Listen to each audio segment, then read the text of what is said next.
Okay, well I did go ahead and order and receive some Nichicon 10,000 microfarad at 105 Celsius, 50 volt capacitors. So let's go ahead and check these guys real quick. First, I'm going to verify lead integrity is 0, and it is.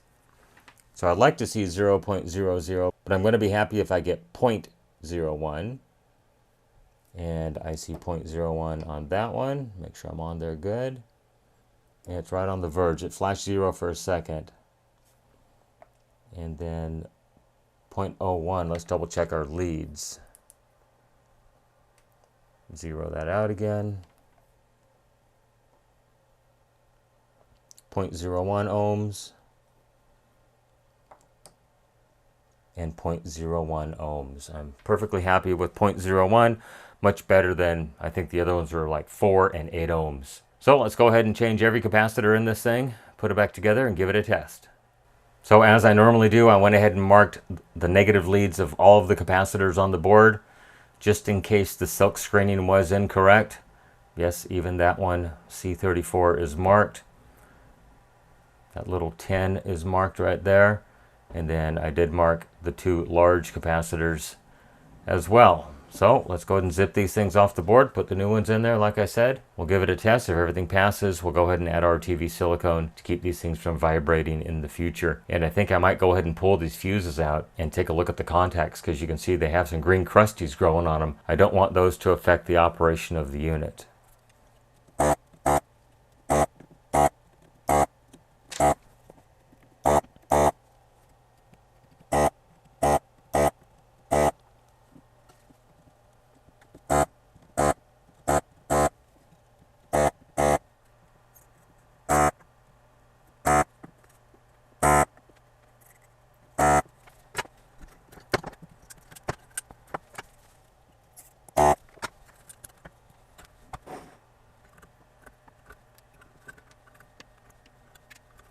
So I thought, just for the heck of it, let's go ahead and test these out of circuit. Zero that out. And I know I was reading something in circuit. Yes, leads are good. Open. Wow. Yeah, 0.3 ohms. Make sure I'm on there really good. 0.29. 0.28. Almost acceptable. Not even close. And I get 0, 0. When I actually go on the lead, I get nothing. Well, let's get the MK168 out and see how many picofarads this capacitor actually is.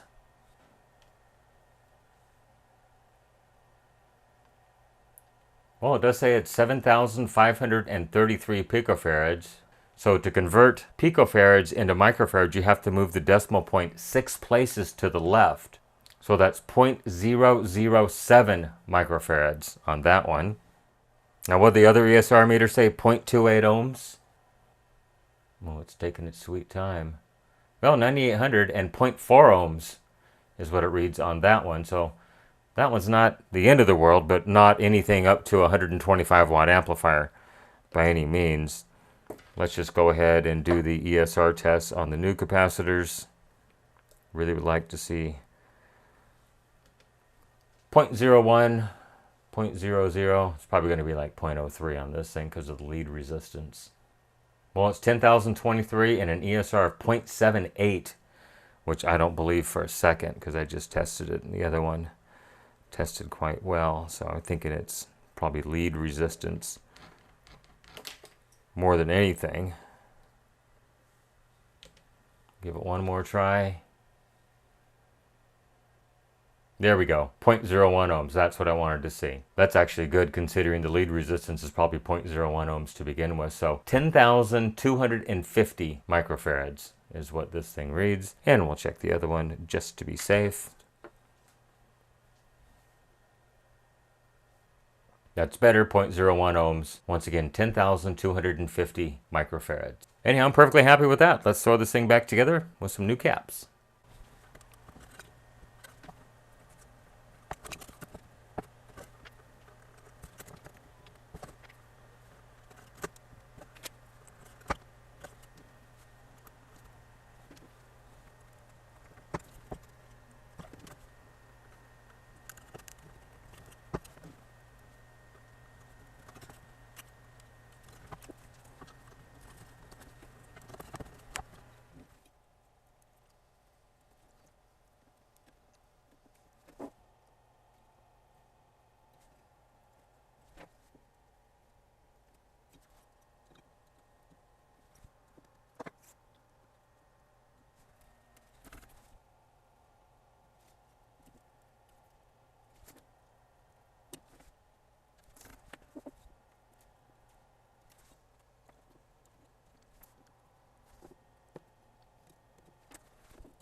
Okay, so as a courtesy to the customer, I went ahead and replaced both fuses with brand new 4 amp slow blow fuses, as well as new fuse holders, because these things had a bunch of green crusties, as you can see, growing on them.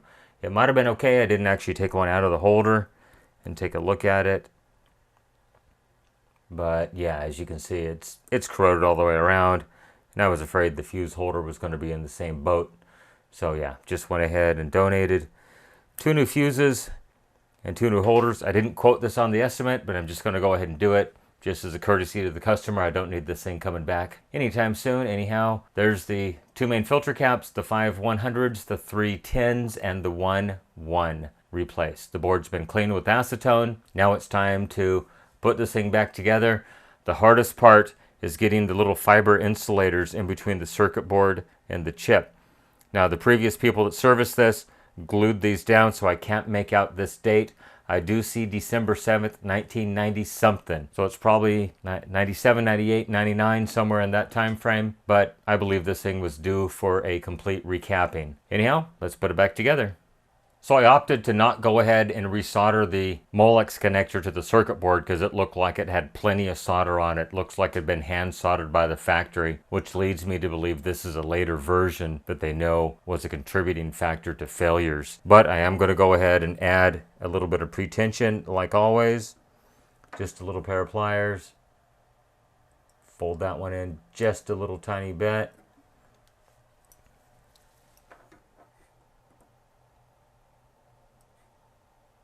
And the same thing on that side, just to give it a hair more pretension. And we'll do the same thing on the wire side of the Molex connector. And hopefully this will kind of stay in view. I'll try to watch the monitor as I do this.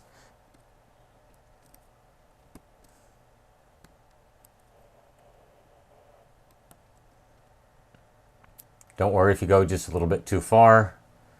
Once you plug it back together, it'll push it right back out, no problem.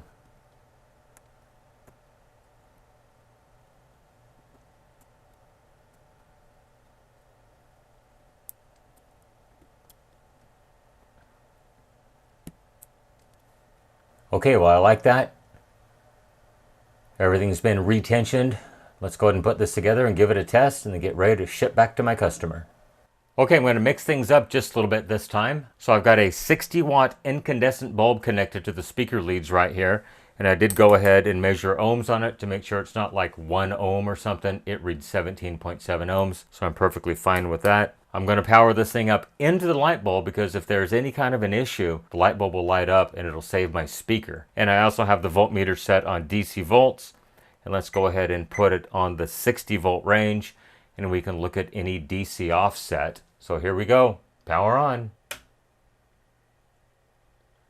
And I see 0.00 volts DC offset. So next let's go to AC volts and we'll put this up into the 6 volt range and I'll put some audio into it and I'll turn this up a little bit and we should actually start to see a little bit of audio over here, and we do. And if I actually get it up high enough, we might actually see the light begin to glow. Let me turn up the audio on the MP3 player. So we're getting 30 volts right there. Let's dim the rest of the lights down. And I'm not seeing it start to glow yet. Oh, there it is. There's the bass coming in. Okay, let's connect a speaker to this thing now. Okay, 60 watt bulb has been removed. Power is still applied. I'm still looking at AC voltage coming out. Let's go ahead and make sure we have a 0 DC offset, and we do. Perfect. We'll put this back up on the 60 volt range. MP3 is playing.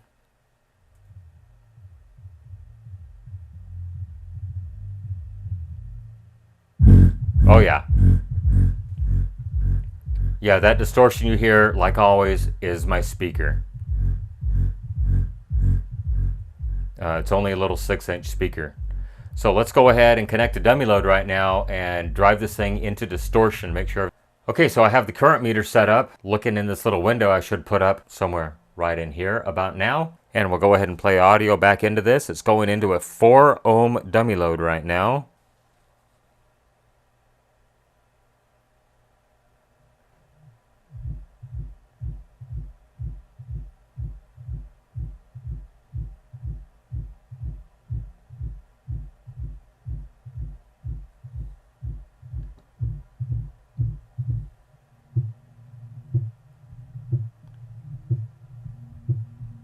So this is on the 175 watt scale.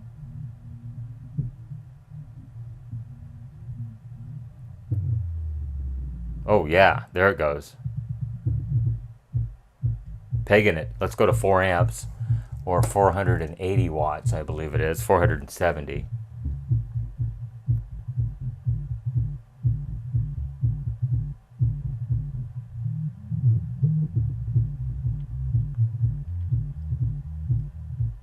Even with the dummy load, it sounds much, much better. No distortion whatsoever. Then you can look at the voltmeter over here, see what the voltage is. We're coming up into 25, 30 volts RMS. There's a bunch of bass right there. 20 volts RMS. So I'm going to say this thing is repaired. So I just got to go ahead and add some silicone RTV, put this thing back together, pack it in the box, and get it ready to ship back to my customer. So I am a bit concerned this red LED is virtually non-existent. Let me kill the video lights. And yeah, you can kind of see it there, but it's not as bright as I hoped it would be. I mean, this is very, very low lighting right now. We're almost getting no indication from this LED. I wonder if I have a replacement LED or if it's just the drop-in resistor that is the problem. Let's go ahead and troubleshoot that just a little bit, little bonus material here.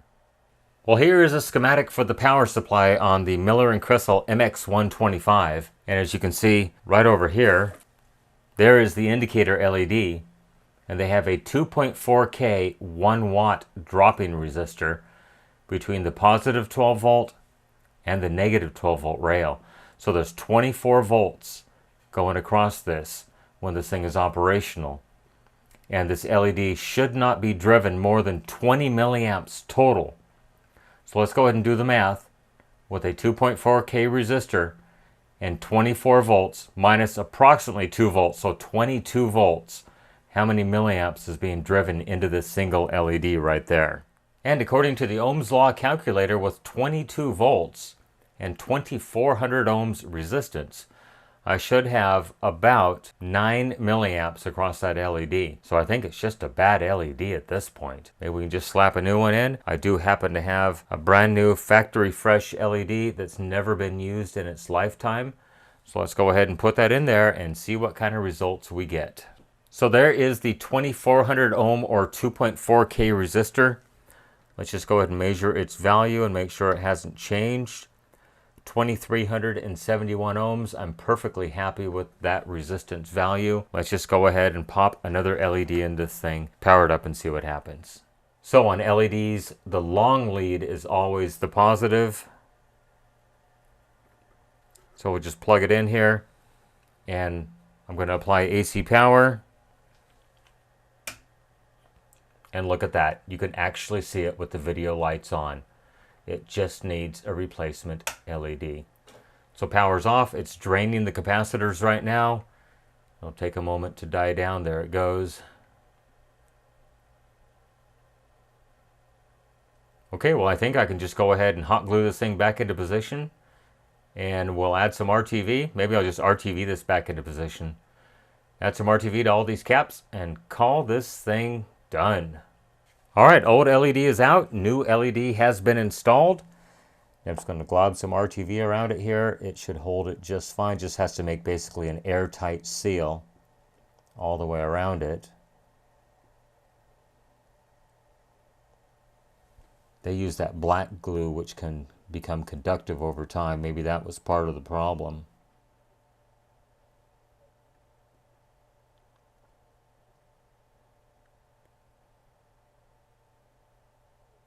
Okay, I think that's going to be fine. Let's go ahead and reattach the leads and add some silicone to all these capacitors and then get this thing ready to ship back.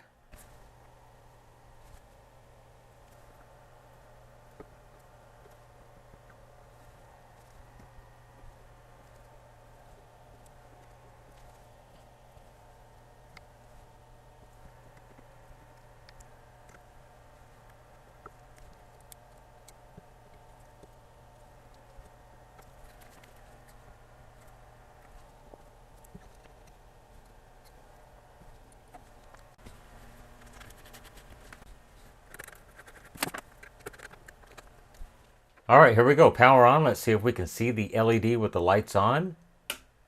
And yes, it does light up very nice now. Let's crank up the volume and see if we get some bass. Still going into the dummy load at this point. Yes, very good. Well, I'm going to say that's it. The repair on the Miller and Kreisel MX-125. Going to get this thing ready to ship back to my customer. I am going to go ahead and include a complete Miller and Kreisel schematic, as I normally do with these repairs, just in case this customer ever has problems in the future and I'm not around to help him. Go and leave me a question, a comment, a concern down below, good or bad. I try to respond to the comments when I have time. While you're down there, if you could, please hit that subscribe button and like this video. It really does help the YouTube algorithm serve up my videos to other people. You can follow me on social media, Facebook, Instagram, Twitter at NorCal715. Although I rarely post on there, I don't know why you'd want to do it, but anyhow, you can.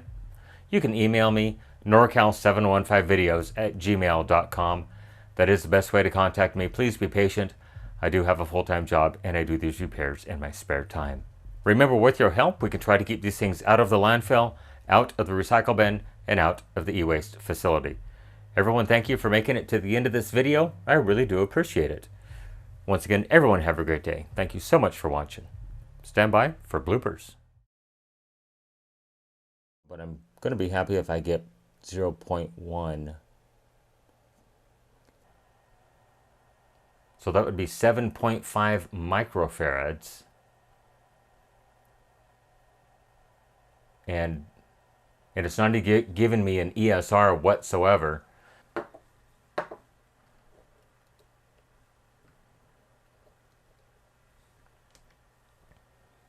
What was the V-loss on that one? I didn't read it. I think it was 0.9%, less than 1%.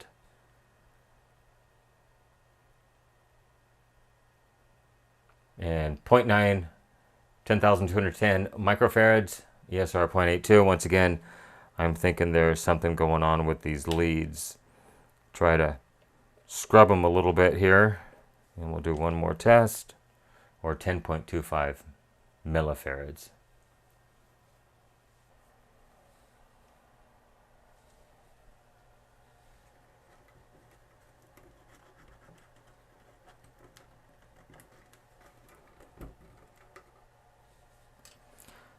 So on LEDs, the red lead is always the positive. Still have this going into a dummy load.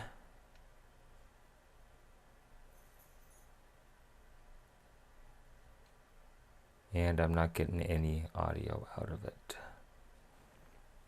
Stand by.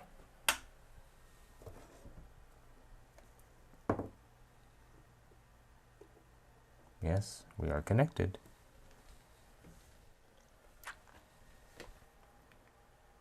Oh, helps if I press play. Okay, here we go. Try it again. Okay, here we go. Power. I have it set up. Audio going into it. Power on. And yes, I see the LED even with the video lights on.